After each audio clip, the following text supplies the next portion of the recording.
Hey, Good News family. This is Tana Heineman, the host of our Now What podcast. This is where we unpack Sunday's message and we talk about how to practically apply it to our everyday lives. I love that you're here with us, and I love that we get the opportunity to spend more time with our pastors and have them teach us even more what the Word has to say about our everyday lives. We learned from Jesus that one of the best ways to grow is in community together. So join us as we unpack Sunday's message. Hey, Good News family. It's so good to be with you today. I sound ridiculous, so let's just get that out there right now. And you sound normal. You got, oh, geez. Wow. And you guys cannot make me laugh, because if I laugh, I'm going to have this like guttural cough where I'm going to have to excuse myself. It's Don't fine. do it. We'll just keep going. The show must go on. The upside is Sarah's not funny. That's okay. That's I'm not hilarious. True. Yeah, she makes me laugh all the time, and you make me laugh all the time. Two distinctly different versions. Yeah, that's true. But Because one's funny.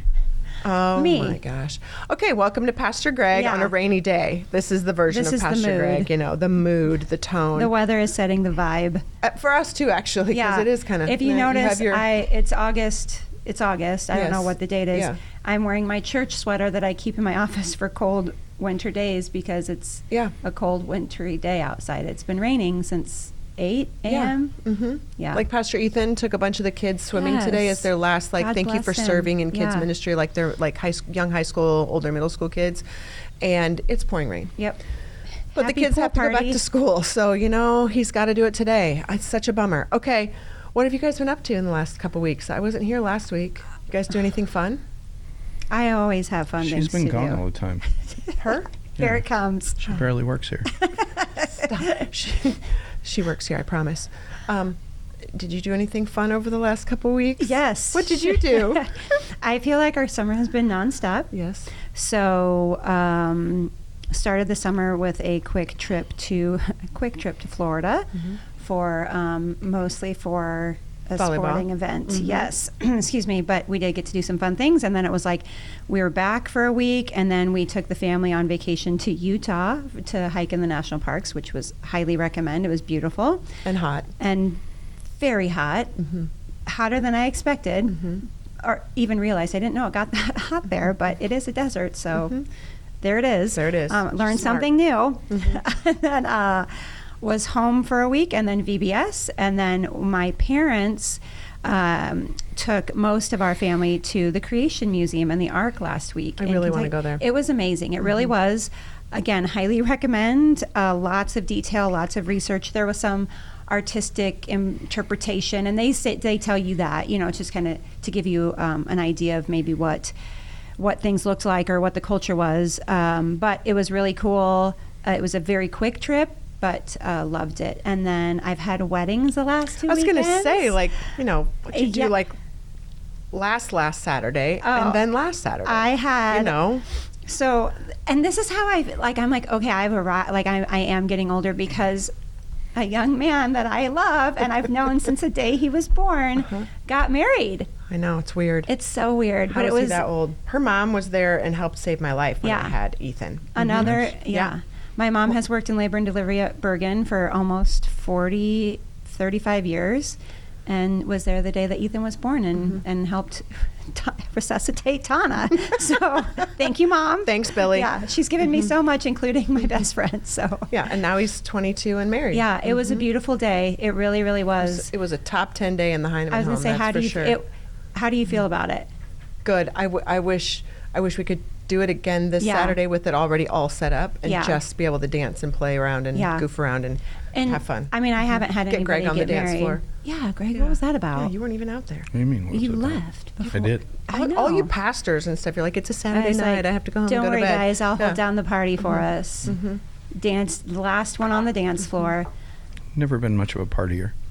Well, we aren't partiers Yeah. in that sense of the word. Like, I was really proud of Weston, my middle son, when he went up to do his best man speech. And Oh, he, it was Oh, he killed it. precious. He won. Yeah, he did. Everything's a competition, by the way. And Weston Especially in won. a house full of boys. Thank you. It was great. For my he's not super like wants to be in front of people and stuff, but he came around the table with a drink in his hand, and I was like, And then he acknowledged at the end, everybody raised their Shirley Temples. Yes, and I was like, loved good it. boy. There you go. Yes. Yeah, It was great. But that was good. How about Nate? Did you like Nate's speech? Yeah, you're great. I actually loved how he was like, honey, can you just come stand with me? Yeah. It was so great. sweet. So Nate was giving like father of the groom, thanking the guests for coming. Yeah. And he was like, I think he called you babe. Probably. And he was like, babe, you want to just come stand with me? He was like, she makes me feel I don't know, more less- comfortable yeah, or less something. It was nervous. very sweet. Yeah. And then he did a great job, and you Yeah. just were Absolutely. there and his I support, kind of and it was sneaked great. off actually after a little while. Like, and you gave a blessing during the wedding that was beautiful. thank you. Yeah, I it was kinda just forget about that part. Josh. Can I say this? Josh officiated their wedding. He did I think a it was great his job. first official wedding. I can't believe say it that. was.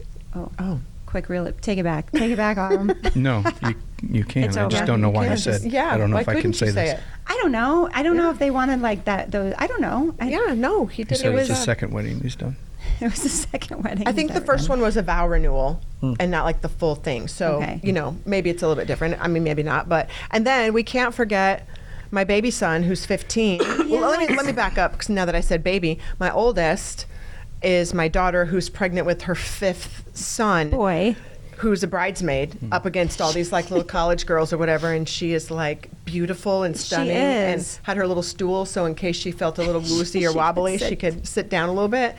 And then my baby who's 15, who is not a pianist. He has not been taking lessons since he was a child. He's just been He just kind of figured working it out, on it for didn't the he? last Yeah. couple of years. We had Aaron Ott. He came and gave him some Oh, coaching sessions, okay. which was really, really helpful.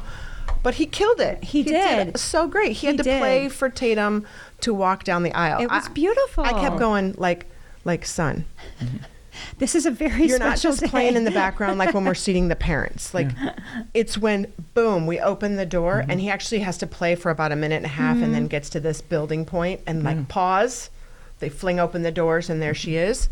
And he did it. He did amazing. He said his hands were shaking Oh, so bad. sweet little He tried to take his Rem. suit coat off before he sat down to play and he couldn't get his coat off because he was so sweaty. Did I tell you what You happened? know, now he knows how I live. So I saw him taking his suit coat off, and I thought it was a little warm that day. So I thought, oh my gosh, is Rem going to pass gonna out? pass out. Like, why is he taking his coat off? And I was like ready to get water, to catch him, whatever. And then I saw him go to the piano. I was like, oh, that's right. This is planned. he's gotta This is roll. part of it. Everything's fine. Yes. So, and it was then great. let's just give, celebration where celebration is due, because we just talked about Ethan being a kid and growing up here around Good News Church. Mm-hmm. He was friends with the next groom that got Yes. married, and they've grown different directions in their lives or whatever, but it's still just fun, even as the parents, to watch, like, you kids grew up together. Eli Aristi Yes. got married last Saturday. So we had 2 back-to-backs of these kids that are, they were in Royal Rangers, Yep. they're in JBQ. Literally grew up they're- in this building. Yeah. In front of our eyes. Again, I'm like, oh, I don't feel like I'm this old, but I am. It's how Raphael and I first met. Was Nate and I and Raphael and V would work in the 2-year-old classroom that was Okay. at that time called the Castle Room, and everybody, Castle Room. any kid, wanted to be in the Castle Room because Well. it had like the jungle gym thing you could climb on. Okay. And then back in that day, like you were allowed to wrestle with the kids, Yeah. So Nate and We've gotten Raphael would be on the soft the floor, last like, yeah, few we're just years. wrestling these rowdy kids, and like they're fine, they don't need their Yeah, parents. they're Let's good. just wrestle. Yeah. Yeah. And now Oh. they're grown and married. Yes, and that was a beautiful day. It was so beautiful. I mean, I thought Pastor Isaiah did a great job with Yep. their wedding. Yep. They had a reception here, and the decoration, everything. It was just wonderful. As you can tell, one of my favorite colors was Eliana's color. I was like, Yes. oh, yes. well done. Well done, Eliana. So Ethan and Tatum are back from their honeymoon. Yep. I think Eli and Eliana are on their honeymoon. But Yep. so if you see the happy couples, just wish them congratulations. Yep, and it's all good. love. Okay, so tell me, since we've talked about this so long, how long have you guys been married? Not you guys have We're been not married. How long married. have you We're been not married? I think you're confused. Right, okay. Yeah. Right, it's not a lot of It's medicine. probably right? Greg's been married how for old like you are. 64 years now. Something close to Angie that. probably feels that way. I've been married for 22 years. It'll be 23 in April, next Nice. April. So, yeah. That's right, because I have baby Ethan Yes. on the dance floor in a Yes. picture at your wedding. Love that. Yeah. We're coming on 36. 36. man, I can't wait to hit that. I mean, really, actually, I don't want to get any older, but I want to be able to say, like, Yeah, like, You know. I've been married for 36 years. I'm so good at this. Like, we're so great. Sometimes No, it's very great. hard. Sometimes it's just, I just haven't given up, you know. I think haven't that's quit. true, right? Yeah. Absolutely. Some days we just haven't given up. No. Other days it's everything you think it's going I to probably be. said it on here that if someone asks, "What's the secret to staying married?" Yeah. Not getting divorced. Yeah. Yes. I mean that funny and, And literally. seriously. Yeah. Just you know. Now, if you're asking, "What's the secret to a great marriage?" I don't know. Different answer. I'm Yeah. still trying to. Still figuring that out. yeah. Yeah. Yeah. It depends on the day, the year. Yeah. You know The what's season going of- on. Yeah.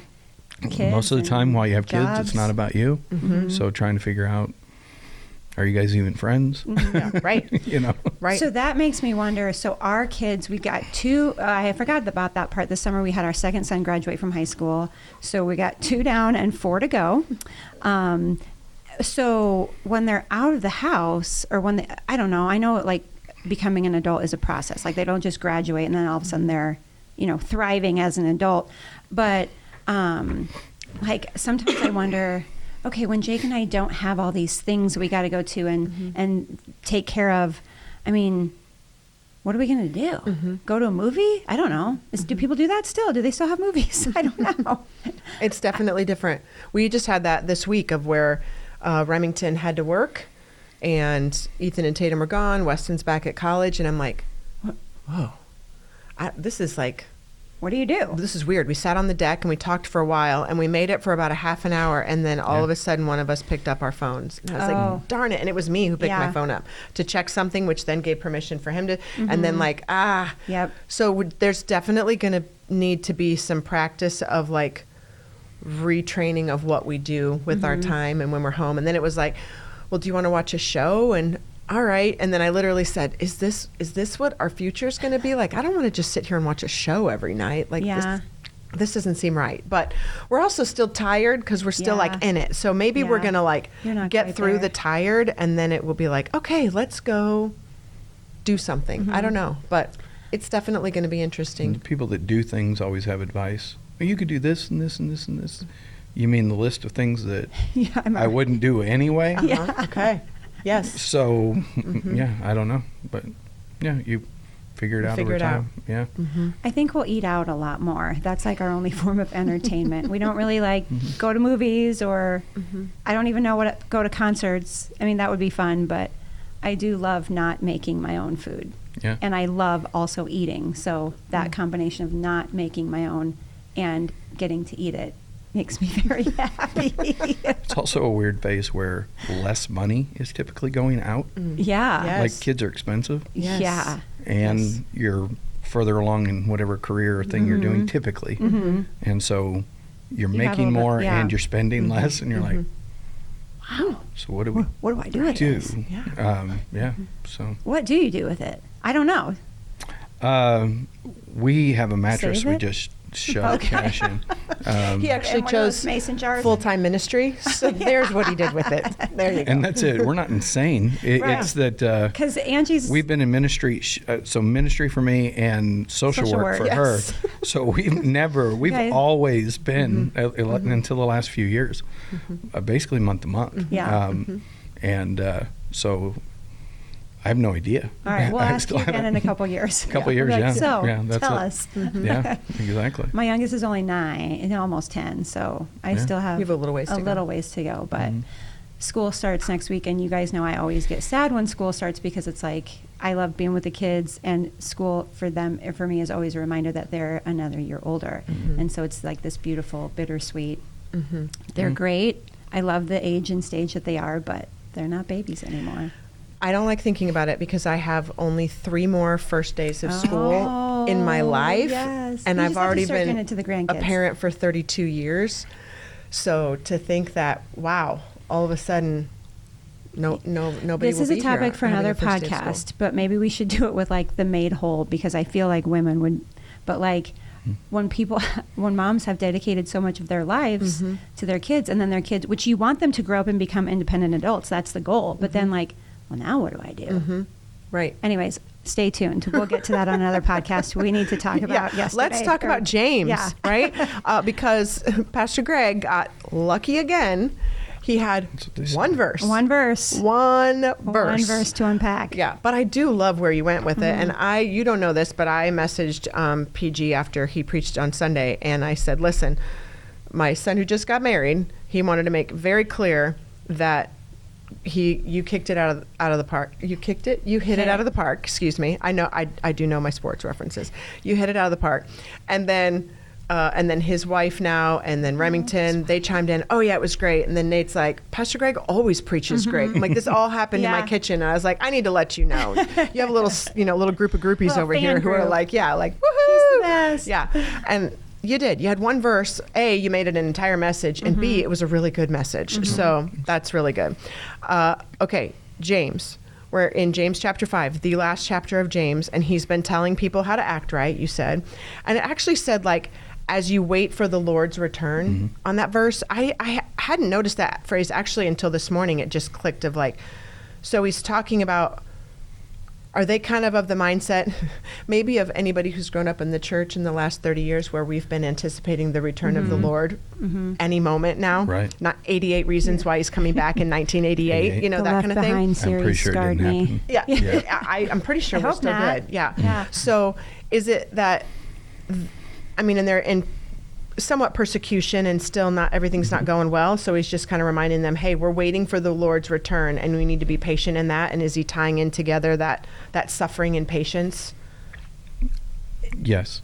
Or was that always like, is that just a Christianese term of like, as you wait for the Lord's return? I don't know. I don't know Is what that I'm just a asking. given? It just stood out to me as Like a, No, I think that was it seems to have been the expectation that he was coming at any moment. And that the return would be quick relative to 2,000 years. Right. That it would be within a wee bit longer. Right, right. So you need to be ready right now. Like there's a report I read that, something I read that people were actually waiting on top of their houses. So, which was a place to, That was like if it was your- warm, you could, Oh. right. It was a living area. Yep. Okay. Think Living deck, space. kind of, sort of, but not quite. But anyway, something like Flat that. roof. Yeah, Little yeah. bit of sidewalls. Exactly. And because if they're going to be taken up, they don't want to have to go through the roof. yeah, they're that much closer. Right. Listen, we know a guy that got dropped down through the Yeah. roof to be healed. I Right. mean, easily we could just go right back through it. Yeah. Right. So that tension, but then there's also that what is our reason to continue do things that are maybe a little tougher than my momentary reason seems to point. Why do things that are harder if I could do things that are easier? And one of the I had challenges a child is, like that once. right, which is I think how most of us should kind of operate. If you can figure out a easier way to weed your lawn, then do that. Rather than walking through and just bow down and get Right. every single one. If there's a better way, then Yeah. Do it. that. And so that makes sense. So this isn't unreasonable, but when we're really being challenged, when we're saying, no, the reason you need to get down and get that weed is you have to make sure you get all the roots and stuff like that. I don't know where this metaphor came from, but it's working. Yep. So now I have a reason to do the hard work rather good. than just kind of mow them or whatever. And so what is the reason that among the reasons he's challenging us? One, fundamentally it's faithfulness to God. But additionally, look, he's coming back. Is a church-wide, an early church-wide expectation and deep expectation. Yeah. So then he was saying, don't take advantage of people, don't grumble about each other. And then it almost feels like he's like, and if I'm going to be real honest with you, I need you to be patient in suffering because you're going to have it. Like, it just seems like he goes in hard, like, yeah, truly you're going to be, there's going to be suffering there. And he actually gives Job as an example of that. And you had mentioned a little bit about Job on Sunday. And can you, of all the people or of all the ideas, Job is brought up here, maybe like help us understand that a little bit more.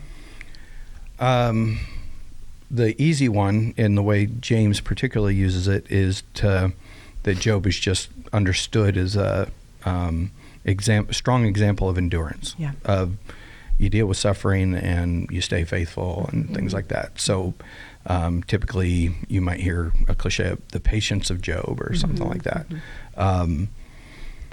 At that level, I actually think to say the patience of Job, I think that's a misreading of the entire book of Job, because Job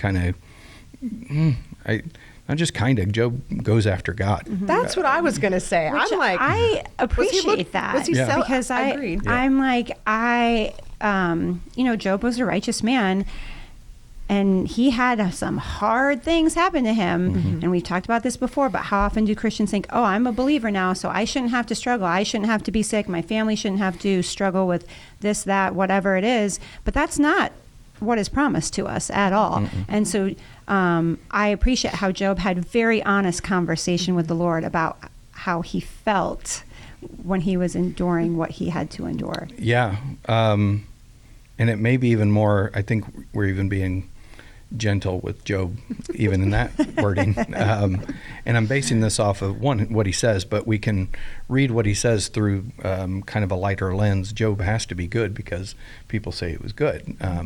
No, Job is good because God actually said he was good. Chapter 1, have you considered my servant Job? God's proud of Job. He's excited about Job. God puts Job in the game. And Job might not have wanted to be in the game any more than, Change my mind. I'm good. What kind of NIL money am I getting here? Because Yeah, I think I'm seriously. about to move teams. Right. I'm out. And so, they sit there for a while, and his friends come and sit. But I'm trying to, do I want to unpack more of Job? So maybe think of 2 court cases going on, imaginary court cases. Maybe not totally imaginary, but the first one is the Satan.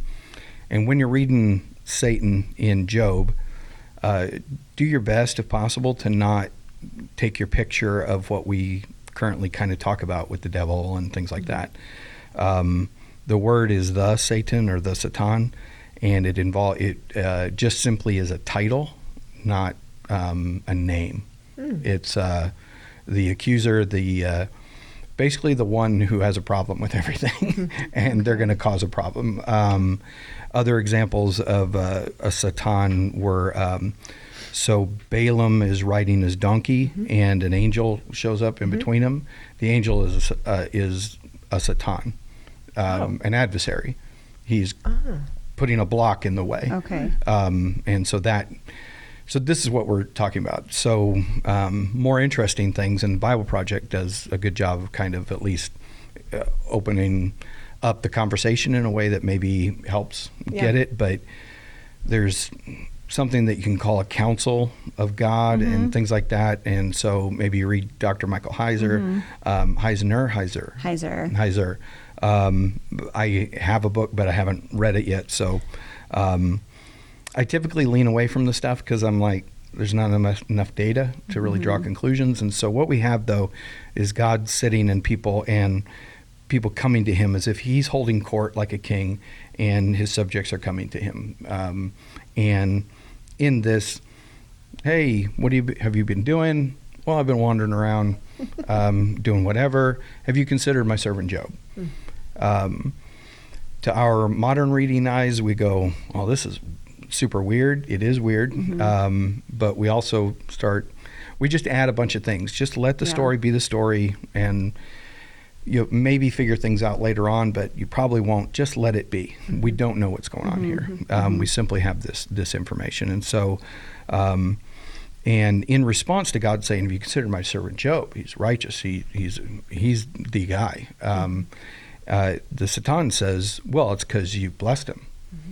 And what is potentially going on here is he's saying that, yeah, he worships you, but it's because you give him, he's only experiencing good things. And of course, if he understands that he's getting good things, he's going to act right and everything else, but take away his good things and, he'll stop worshiping you.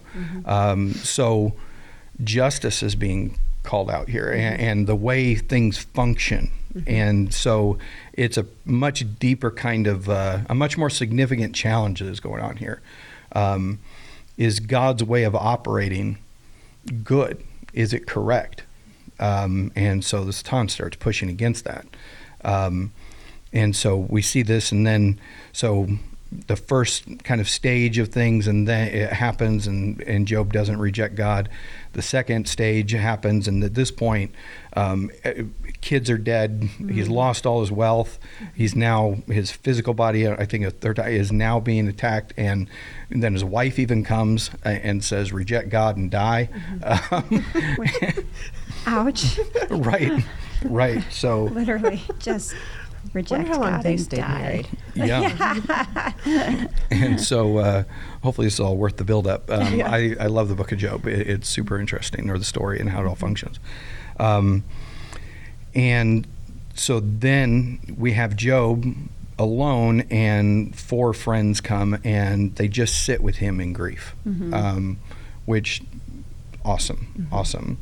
It's good until they start talking.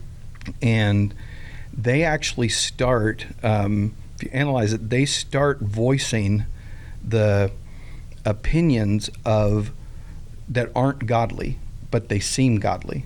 So what they begin with is, and I won't go totally deep into this, but they begin with, Job, you sinned, and this is why this is happening, right? Because if you have this idea that if you do good, you get good, and then you go, okay, but if you're not getting good, then you must not be doing good. We know that they're 100% wrong because of chapter 1, where God says, my boy's good. He's solid. He hasn't sinned. He's done nothing wrong. And his friends are trying to say, you must, because of your circumstances prove that you are wrong. And Job's arguing with them and everything else. And so further down, you get, Job saying eventually calling God into account. He kind of gets tired of his own situation. He does respond to these so-called friends who are each voicing a different version of what I'll call the world's point of view. Our non-kingdom point of view on how the kingdom works. God must work this way. So if I'm sick, then maybe there's sin in my life and everything else, and it is just a simple version of it. But anyway, and then they start even adding on, Job, you're full of pride. You clearly, because Job's like, I haven't sinned. I've done everything we're supposed to do. I just haven't. And they're like, well, clearly you're lying to us now. This adds to your sin, kind of stuff. And somewhere in here, Job starts saying, no. Matter of fact, I wish God was here right now. I would plead my case to him. If only, he even says, this is great, he says, if only I had a mediator, if only I had the ability to be before God and have someone speak directly to God on my behalf, which, again, I push hard on keep the story, and I still believe that. But looking back, if I feel good with the story, look back and go, that's to me, a crazy Messiah reference. But really. Foreshadowing. But he kind of crosses a line. It based on the end of the book, not to the point of sin, but we'll see in a second that it's a thing, because he starts saying, essentially, God's wrong. That everything that's happening to me is wrong, and God shouldn't be allowing this to happen. And yeah, you feel like you have something? Well, I just like, when you're in that kind of position where you're like, I haven't done anything wrong, this shouldn't be happening. Yeah. That's a tough pill to swallow but God, I'm not God. I am, and you, as we continue through this, it's, I am not in control. God is God and I am not. Right. So I don't get to say what should and shouldn't happen to me. But understanding that is tough to accept. Incredibly difficult. And then telling God that you're wrong. Right. It's incredibly dangerously arrogant. Like, oh gosh, like, do you ever wish, like Job, do you wish you just could put that right back in there? I mean, but the thing is that from the point of view of Job, he's sort of right. He hasn't, Job hasn't done anything wrong.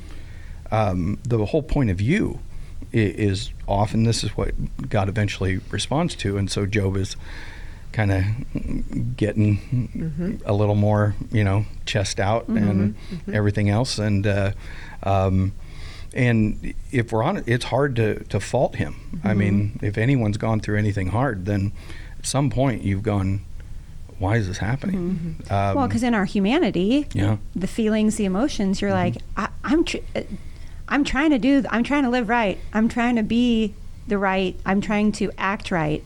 And yet these terrible things are still happening. Yeah, absolutely. And when it gets to the point, and so the book is described to the nth degree, how unbelievably horrible things can be. Depending on your view of Scripture, but I read a note recently that said, if you believe, I believe Job was written well before what I'm getting ready to say, but some believe that Job was written around the time of the Babylonian exile, and that it was actually a tool to try and help them understand that God's still God, even through what I call it the suck. Yeah, that's a great description of it.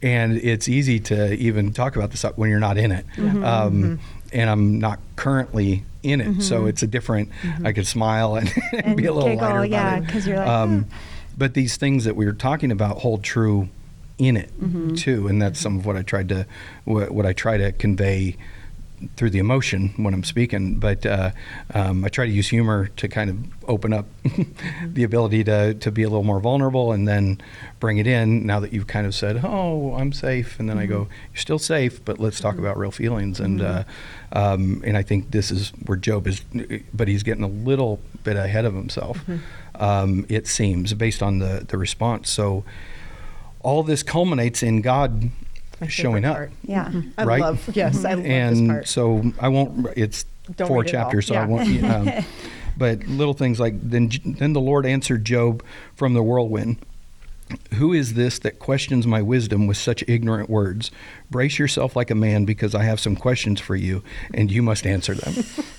Here it comes. Right? I take it back. I take it back. Just kidding. Yep, and continue. Where were you when I laid There the it foundations is. of the earth? Tell me if you know so much. Who determines its dimensions and stretched out the surveying line? What supports its foundations, and who laid its cornerstone as the morning stars sang together and all the angels shouted for joy? And, oh, no. Yeah. Yep. And so he keeps going. He jumped to chapter 39. Do you know when the wild goats give birth? Have you watched deers that are born in the wild? Do you know how many months they carry their young? Are you aware of the time of their delivery? And just keeps going on. He's talking about this super, what's the word I'm looking for? Big, there's a word, macro. He's going, all of creation, surely you were there. And now he's down to a goat giving birth. And, and so Job was like, well, actually, I have calculated. I do know. And he might, but to talk about all of them. And were you there when each one does their thing? Who gives the wild donkey its freedom? That's a whole different level of question. Who determines how this animal even conceives of its existence? I mean, sort of what it's going to do and how it's wired.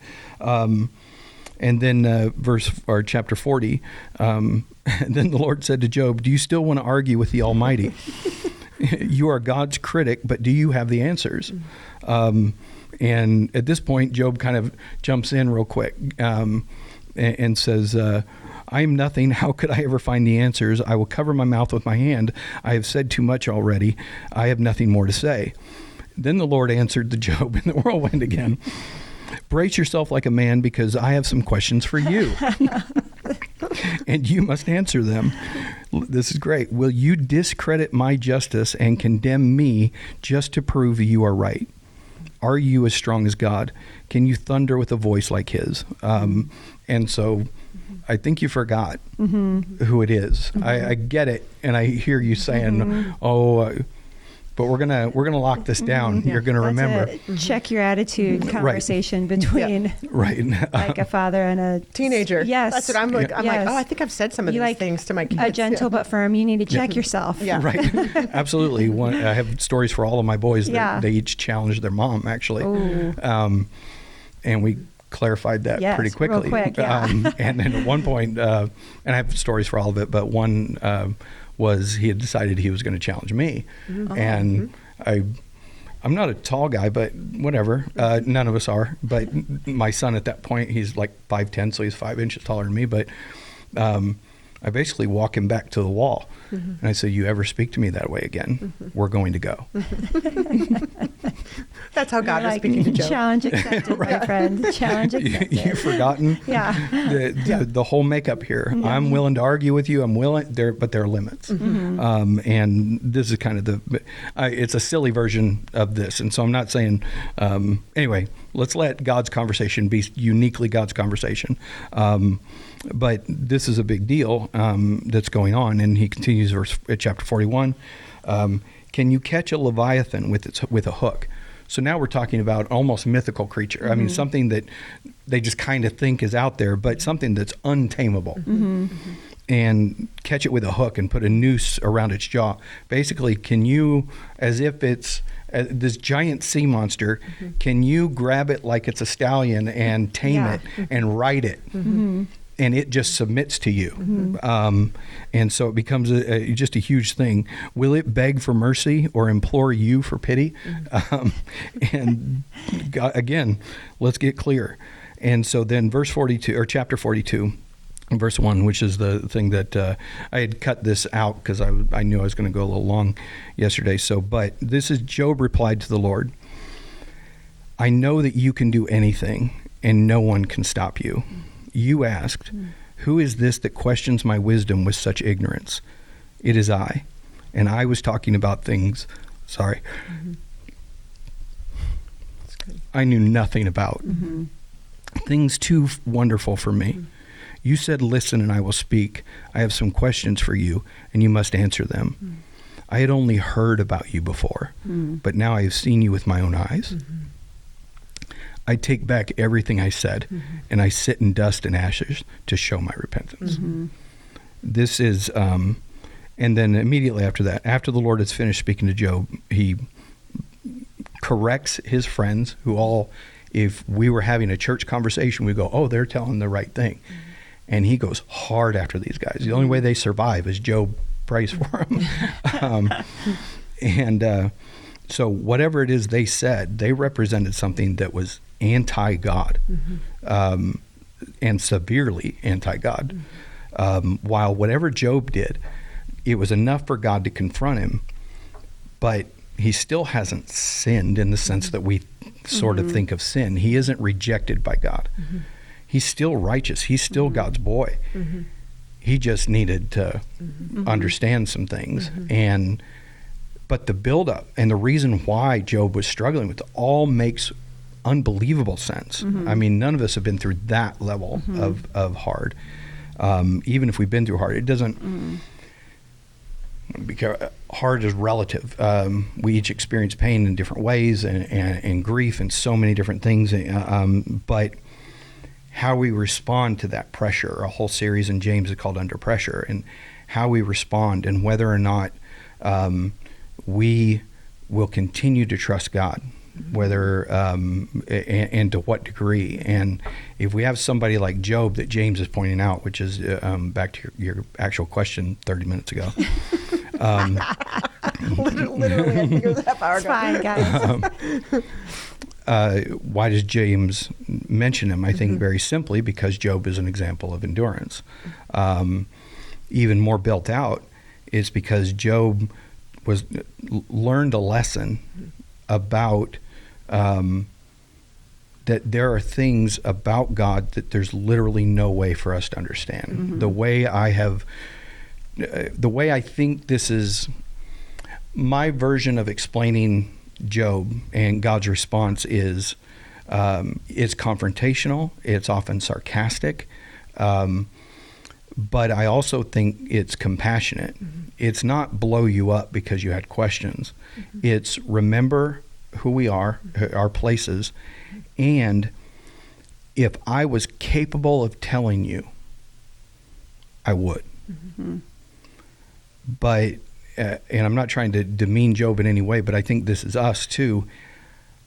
In a way, God is trying to explain, would have to try and explain calculus to a 3-year-old. It would be Nate trying to explain anything he does with accounting to me, but I was just going to say, to me. Right. And it's not that I can't do basic math. It's that he's trained to a degree and worked with companies to a degree that he has conversations that I can't even enter into that conversation. And that's a small version of God saying, were you there when I put the stars in their place? Because if you weren't, how do I explain justice? Right. You understand justice at the level that I've given you. That I genuinely think we each know what is good and what isn't. I really, really do. But that's the level in which we function, but it's also the level in which we question God. And to not have wisdom involves understanding that that's the limit of what I get, of what I understand. So when I hit, when I'm doing certain accounting things and I don't know, I might get a hold of Nate. And I'm actually really respectful about that because I know how busy he is, and it's just a good example. I know he cares and everything else, but I also don't want to bring some stupid question to him because it's not worth his time. As friends, he wouldn't put it that way. I get that. But I'm just talking professionally, and it's respecting the situation. And so anyway, when we're coming to God, it's one of the ways. So I'll pause. One of the ways people have tried to solve this is by saying God is sovereign. Okay? True. But the place at which that is the answer to whatever question is being brought is incredibly important to me. Because if you, I don't know,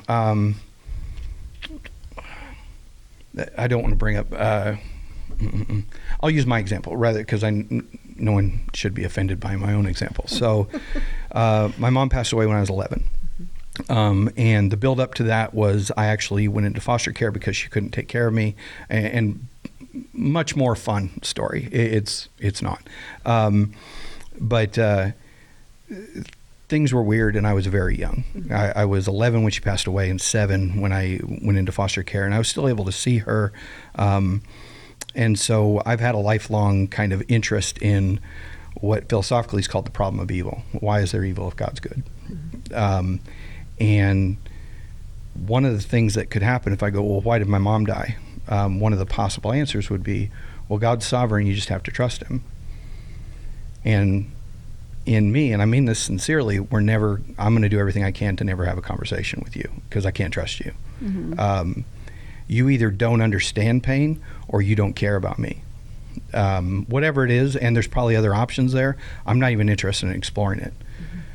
Because you trumped using some so-called knowledge about God that actually isn't knowledge about God. It's simply you dismissed what I'm dealing with, what I'm going through. That isn't the book of Job. That isn't what James is doing here. He's out of chapter 1. He's saying, I know you're being persecuted.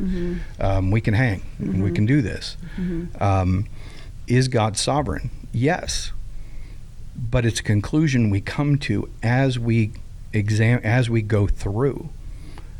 We become more convinced of God's sovereignty, and if nothing else, we go, I don't know what to do, but I'm going to trust God. And it's both I'll call it, its best version, I'm going to call as a positive resignation. I'm going to continue to allow new information to come in, but I'm also going to recognize that I don't know why. I have no idea why in a big picture of meaning and everything else that we think somehow is outside of us, my mom would pass away, would have multiple sclerosis and eventually die early, and that I wouldn't have a life with her.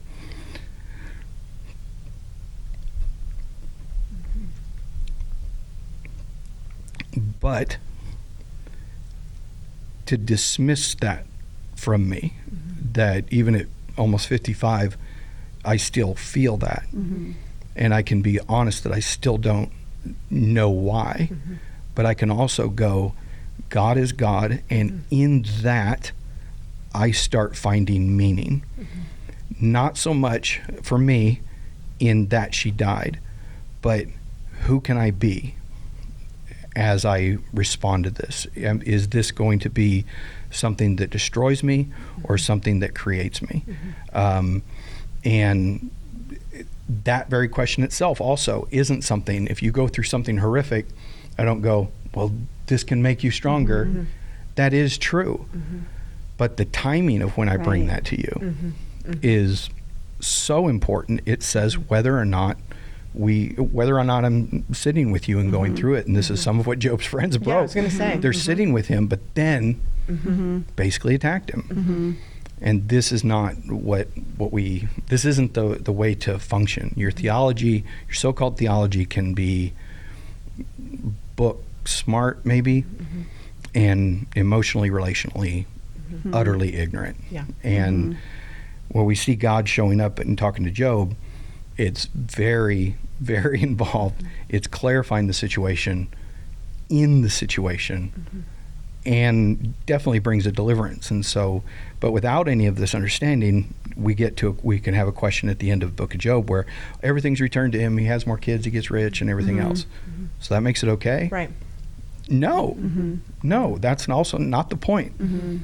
It's the, I don't know what the point is. I'm not going to act like I do. I think it just is information, and it informs us. It helps us mature.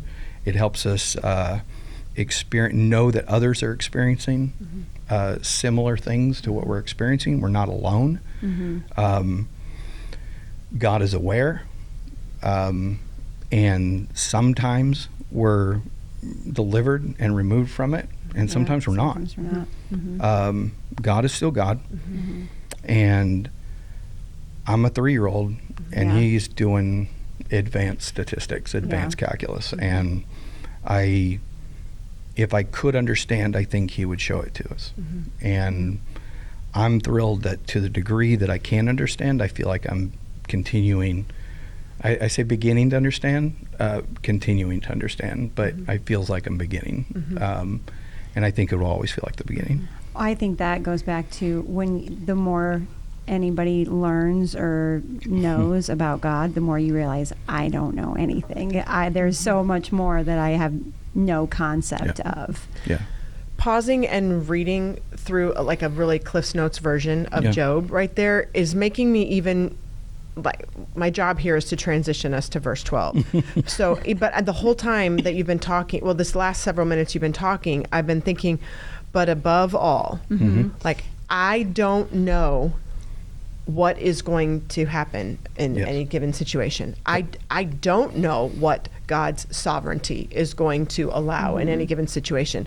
So let's just start by me saying yes to what I can say yes to, and no to what I can say no to, and don't make vows and oaths and whatever. You hit on it on Sunday, and I was thinking about it of, I remember praying the prayers of God, I remember being so sad. My family was breaking up. It was really bad. And I would cry in my room, and I would say, God, could you just tangibly hug me? Like, because you don't need anything in return. You would just be showing me your love. And I would say that. And I would say, God, if you would just tangibly, so I could feel it, hug me, I'll follow you the rest of my life. I never got the tangible hug, but I'm following him the rest of my life. Had a little hiccup there for a little while. But, it's like, thinking of your examples with Ruth, and then Japheth, or whatever his name was, Jephthah. Who makes a vow like that? But again, I'm thinking of all of this tie-in of what we've been talking about. Above all, just do what you're supposed to do and what God asked you to do, and you say, yes, sir, and I'm going to do it to the best of my ability. And you have you ended that section in verse 11, ended with, he is full of compassion and mercy. Yeah. So he knows that, you know what, Job is a great guy. He didn't handle this thing perfect, but I'm so full of compassion and mercy, and I love this guy. He's my guy, and I'm going to bless him even in return, even though he missed the point here for a little while, you know? But that's how I'm hearing it suddenly, like thinking those favorite parts of Job where God comes in and reminds us who he is. Then I need to, you took us down the route of humility. And I really loved that, because it's really made me evaluate of when we start adding more to our yeses and nos, it is so arrogant of us. It can be. Yeah. You know, of like, just humbly be the person of your word that you're supposed to be, whether you're talking to God, whether you're talking to a fellow believer, whether you're talking to a non-believer. Make your yes, and your no, above all. And it says, so you won't fall under judgment. Other translations say, so you won't sin or be condemned. Yeah. What is that exactly? Like, how would you say that in common terms? Really, I wouldn't change it much. Okay. I think that's the danger of our ignorance, is that we become like Job's friends, where this is we speak past what we actually know. Assuming that the world is functioning the way God has designed it to. God designed the world, and we've started functioning in a broken world. We decided we disagreed with him.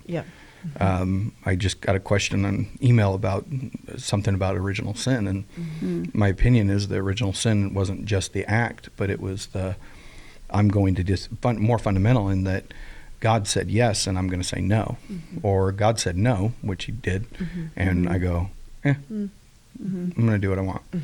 I think I know better.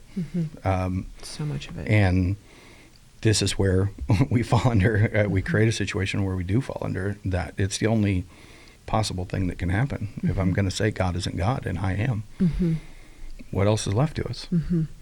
You even said that humility at its core is the first commandment. You must not have any other God but me. And like, we make ourselves gods, like determining our future, others' future. We make flippant promises and vows and oaths and whatever, or we take control. Now, I don't trust you. I mean, the Bible is full of examples of where people made themselves God in the situation and decided that I don't like the way you're making this promise to me, and so I'm going to handle it my way. And look how that turned out. Right. I don't think I have a positive experience of anybody doing that I can think of. But we still judge the state of our rightness, not just righteousness. I think we've, in my experience, we kind of don't really think about that anymore. But if things are going right for me, I must be right. So if I can win by treating someone badly, then they should have just been stronger. They should have been, that's their fault for being weak. You hear some of this language going around, and always have, but kind of with social media, it's kind of more overt, where they're like, I'm a lion. I can... like justify my behavior by my personality. Right. Thing. I'm strong. These sheep should act right. And are you a Christian? Yeah, well, I'm a lion. In spite of the fact that Jesus called you sheep, and that he's the lion, who is also the lamb, by the way, your fundamental understanding of things might be a little off. We need further conversation for me to say that strong. But I mean, that's the impression that I'm getting, is that you're misunderstanding the kingdom. And, I wish we had taught you better.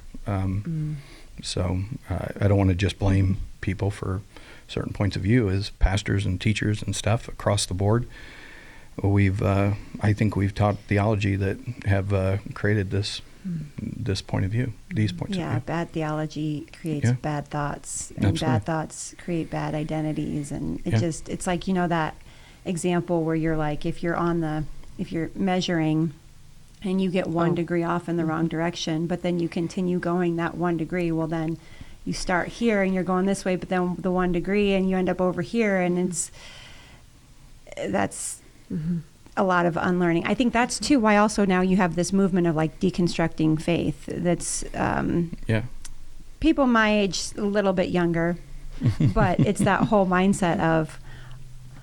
I would even play the advocate of like it's not necessarily all wrong, meaning deconstructing, because some of the things that I grew up thinking and believing and even people that, and going back to the conversation about Job, I don't know if this is my personality or just thinking through, I'm like, well, maybe Job's friends had good intentions of like, hey, we're trying to help, like if you would just repent, this will all go away. Doesn't make them right. Just another thought of like, we're trying to help you out. I don't know.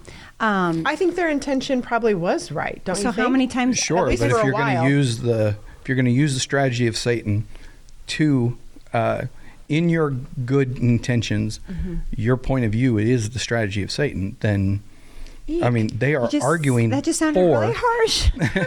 They are literally arguing. I agree with you, but I'm like, okay. Satan's point of view in chapter 1, they are literally arguing his point of view. That if you act right, then you'll get right, which is, he'll stop worshiping you if you take away his stuff.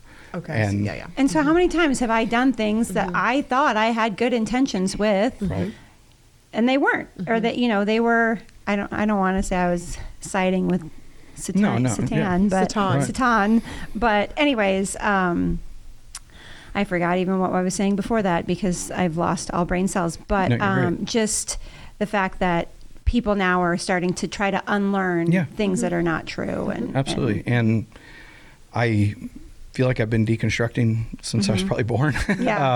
So I'm a huge fan of that. I'll kind of, what's the word, more flippantly say that I think if you're deconstructing just to deconstruct with no intent to try and see what the parts are doing and then try to rebuild, then you're just destroying, which has its place, but isn't going to yield much information. You're simply going to know, that car broke down, so I got rid of it. Well, or you can, mechanics go, the car broke down, let me go figure out why. And let me rebuild it and stuff. Is the foundation good? Is the, and whatever is off. With a 82, I don't know, Ford something. I picked some lame car.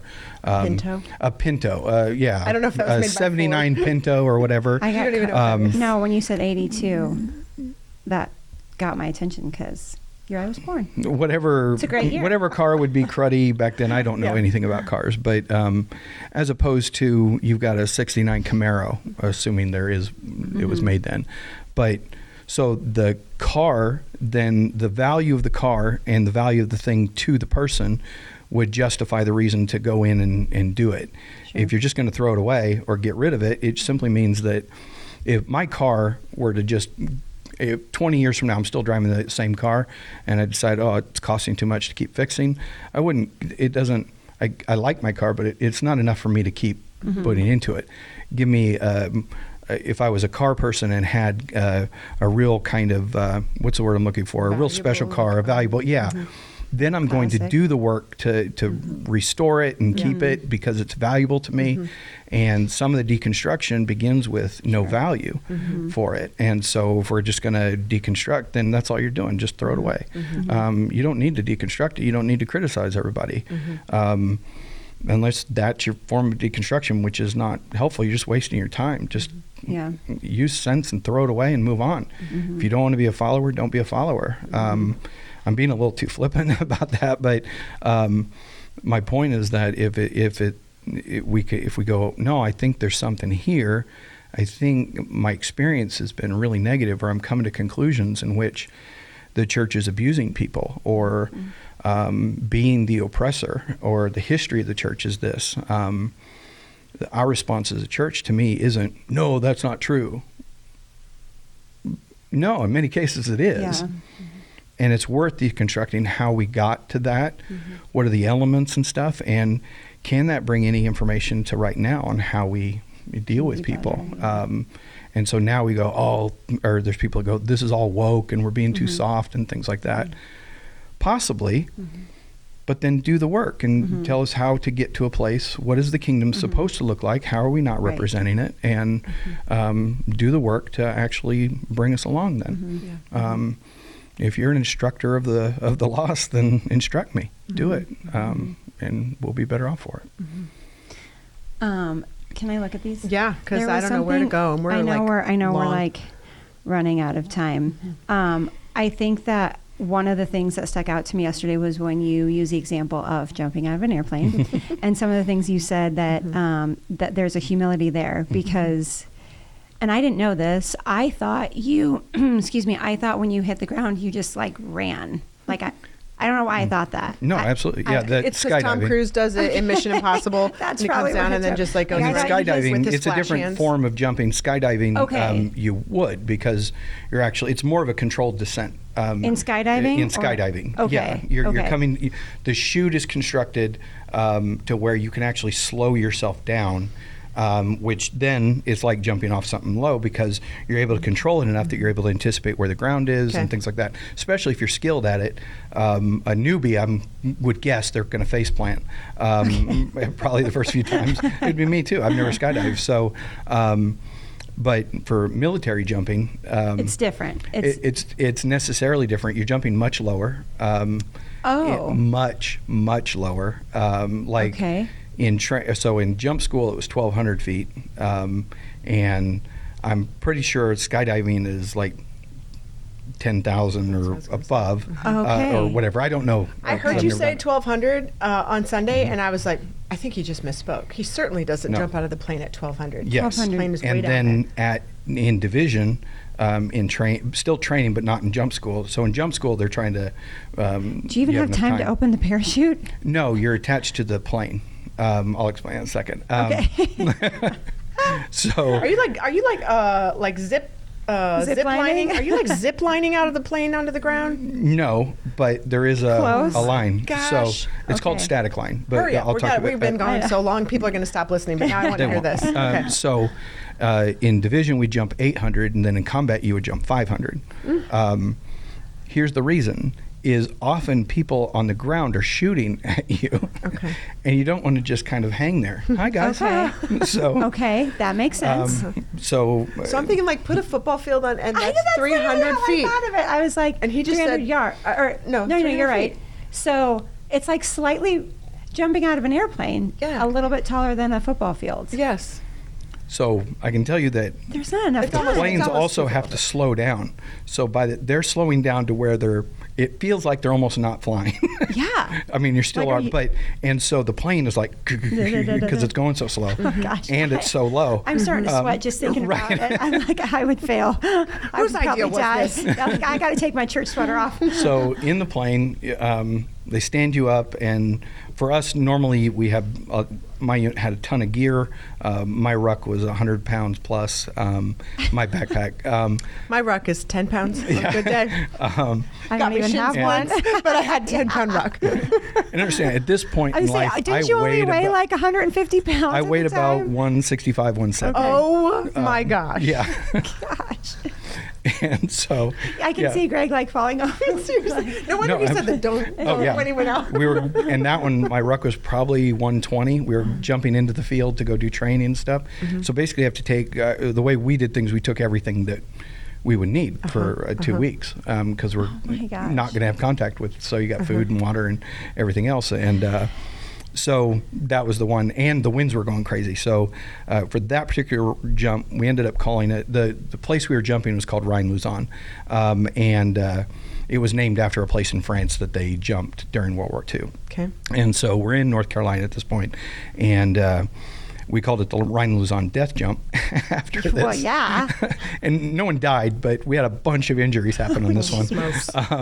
And so we come in to jump, and the winds are too high. They wouldn't let us jump over a certain wind level. And so what the plane then does is say they're coming across, I realize we're on camera, so they're coming across straight, and then if the winds are too high, they do a racetrack. They come back Okay. around. Okay.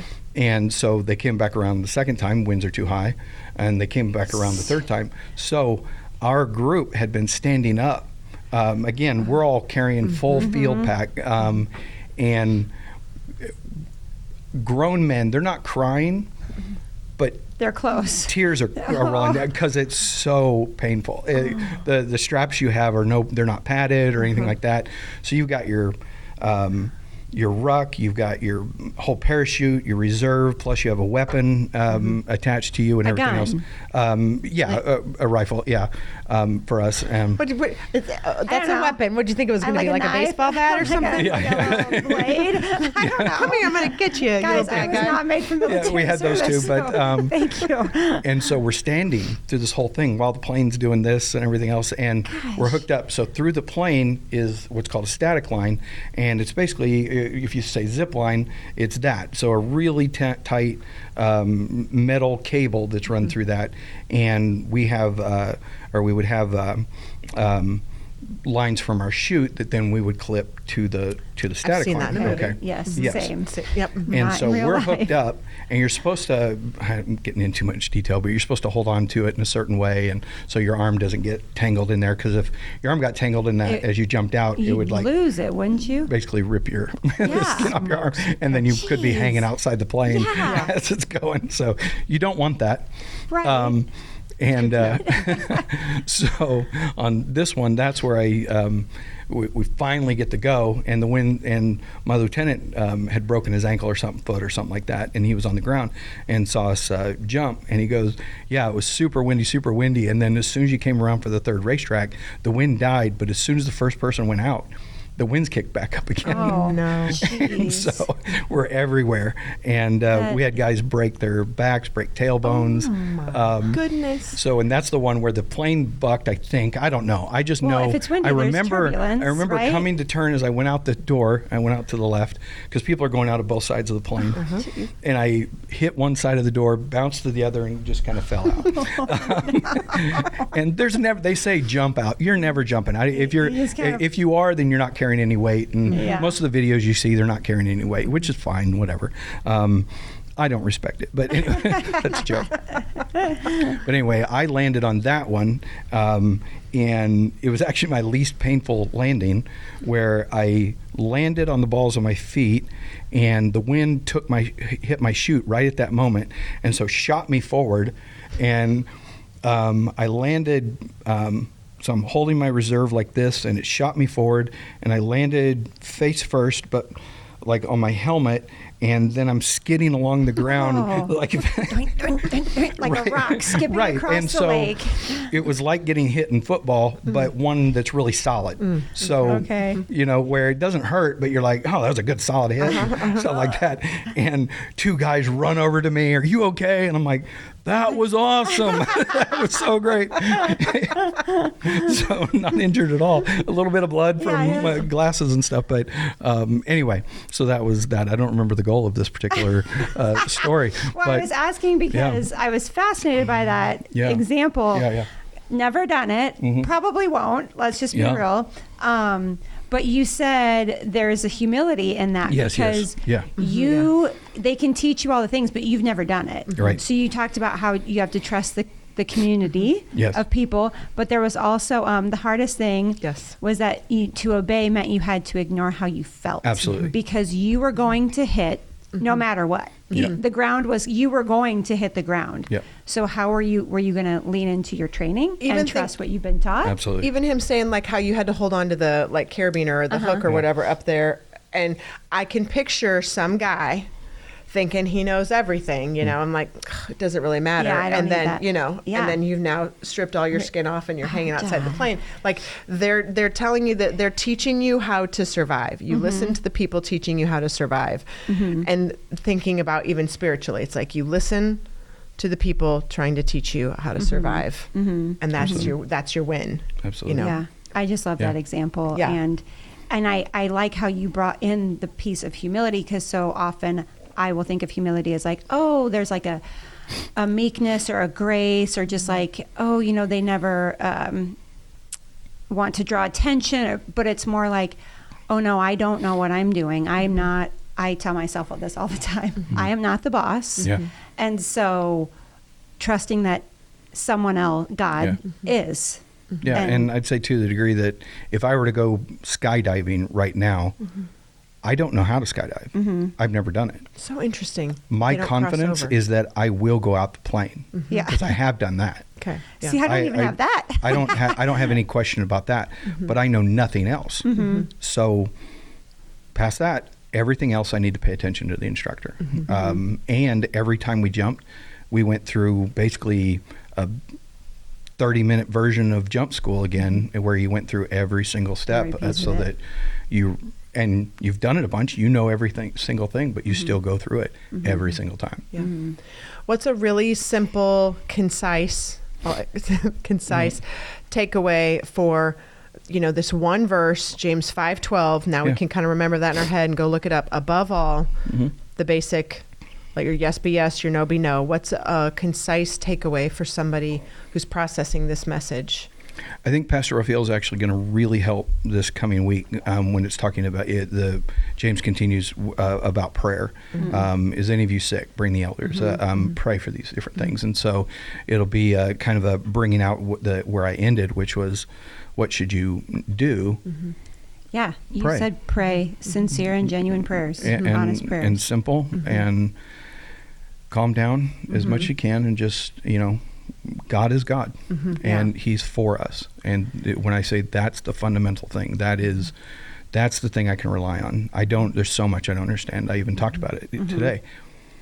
He's still God. And Bottom line. I'm the one that needs to know that. You're the one that needs to know that. You don't need to know that for me. You can believe that with me and for me, especially in certain situations. When I'm in it, it's may be harder to believe that. And so I need people to come along who are carrying faith with them, and I actually need to lean on that. But fundamentally, this is simple. Let's not speak past what we have the authority and the ability to execute. And I love that you took us all the way through that end portion of Job too, where he apologizes and he just recognizes. And I think any of us in any position, even today, I'm like, man, I am certain there's something I need to go back and I just need to quote that verse. It needs to be up somewhere in my home of like, yeah, you know what? I don't know. And I'm sorry for acting like I do know sometimes. Yeah. And that's the beauty of that of all of Ecclesiastes, but that particular verse from Ecclesiastes, let your words be few. Don't come into the place of God just ready to go. You think you got it all. No, come in humble. Not less than you are, but come as you, but knowing that God is God, and I know very little compared to that. So Makes me excited to hear what PR says next week. yeah, he's going to do good. Yeah. Is he the last one? No. I think there's Then we have two one more. Yep. Then it's you at the very end. Okay. Yeah. Are you doing like a whole wrap up? Or is there I'll parts do a of very the brief chapter that we still wrap have? up. I haven't actually totally looked at the Yeah, I verses don't that I'm going to remember. be doing, but Whatever it is, it'll be great. thanks. That's Sarah's. It'll be I could great. be That was like- Eeyore right I'd there. be like, man, I'm really trying to figure this out, and Sarah's like, oh, it'll be great. It will. That's not what I'm looking for. Do you have anything else, Sarah? I thought you did a great job. Thank you. All right. Thank you I guys loved it. so very much for being with us today. This was a long one, but I love that little Cliff's Notes of Job. I hope some of you are challenged to go read it again. It's a It's long long. read. It's a long, It's painful. a hard read. If these friends say one yeah. more thing, I'm going to pull these pages out of my Bible, those kind of things, but it's good.